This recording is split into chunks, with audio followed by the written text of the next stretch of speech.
सो ये क्लास 12 का यहाँ पे इंपॉर्टेंट क्वेश्चन है, क्या दिया हुआ है, what happens if a bar magnet is cut into 2 pieces along its length. तो क्या देखो क्वेश्चन क्या है, अगर हमने बार मैग्नेट को बीच में से तोड़ दिया तो उसका क्या होगा। ठीक है, समझ में आ गया।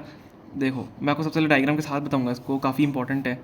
देखो ये बार मैग्नेट है मेरे पास, ठीक है। यहाँ पे क्या है, इसका नॉर्थ पोल है और यहाँ पे इसका साउथ पोल है। बार मैग्नेट है, उसमें क्या बोला है इसने, हमने कट कर दिया इसको हाफ में। तो हमने इसको, अगर हमने कट कर दिया इसको हाफ में तो क्या होगा, ध्यान से देखेंगे। देखो अगर मैंने इसको बीच में से कट कर दिया, डॉटेड लाइन से मैंने कट कर दिया, बिल्कुल हाफ मिडल से मैंने इसको कट कर दिया, तो इसमें देखो क्या होता है, जो ये वाला पार्ट है मैग्नेट का, देखो नॉर्थ पोल तो उस साइड ही रहेगा।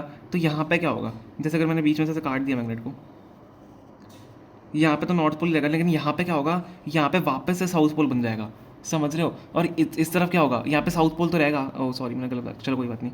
यहाँ पे साउथ पोल तो रहेगा जहाँ पे हमारा पहले से ही साउथ पोल है, ठीक है। लेकिन यहाँ पे क्या होगा, यहाँ पे नॉर्थ पोल हो जाएगा।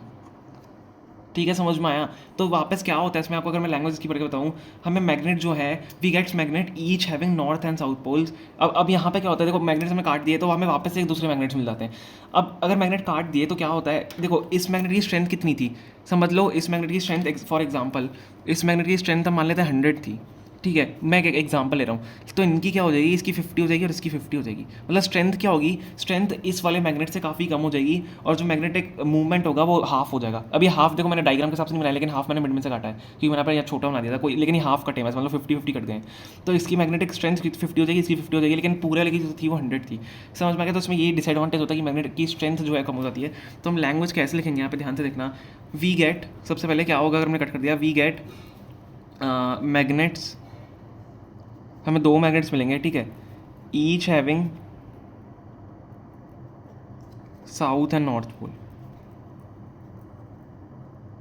समझ में आ गया, दोनों के पास साउथ, एक के अगर साउथ है तो नॉर्थ बन जाएगा, नॉर्थ है तो साउथ पोल अपने आप ही बन जाएगा। समझ में आ गया। अब क्या होगा, यहाँ पे क्या होता है, पोल की भी जो स्ट्रेंथ होती है वो कम हो जाती है, क्योंकि आपने बीच में थोड़ा है, हियर स्ट्रेंथ ऑफ पोल्स। अब क्या होगा, पोल स्ट्रेंथ हम बोल सकते हैं, स्ट्रेंथ ऑफ पोल क्या होगा, ऑफ ईच न्यू मैग्नेट,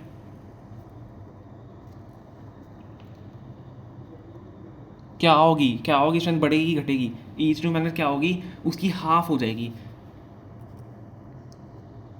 ठीक है। इस हाफ, अब हम क्या लिखेंगे, that of the original one, half of that of original one. तो ओरिजिनल से हाफ हो जाएगी, आपको पता है 100 थी तो उसकी 50-50 हो गई। तो ये यहाँ पे ये हो जाता है। और क्या होता है मेनली, क्या होता है, जो मैग्नेटिक मूवमेंट होता है, जो मैग्नेटिक मूवमेंट होता है वो क्या होता है, वो भी हाफ हो जाता है।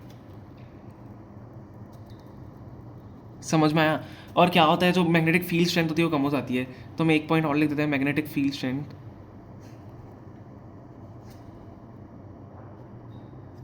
ऑल्सो डिक्रीजेस, ठीक है। क्योंकि छोटा हो गया मैग्नेटिक, मैग्नेटिक फील्ड की जो लाइंस होंगी, मैग्नेटिक फील्ड लाइंस होंगी वो कम हो जाएंगी। तो ये यहाँ पे हमारा आंसर था। आप इसको डायग्राम के साथ भी बता सकते हो कैसे आपको करना है, ठीक है। तो ये हमारा यहाँ पे फाइनल आंसर था। Okay, thank you so much for watching.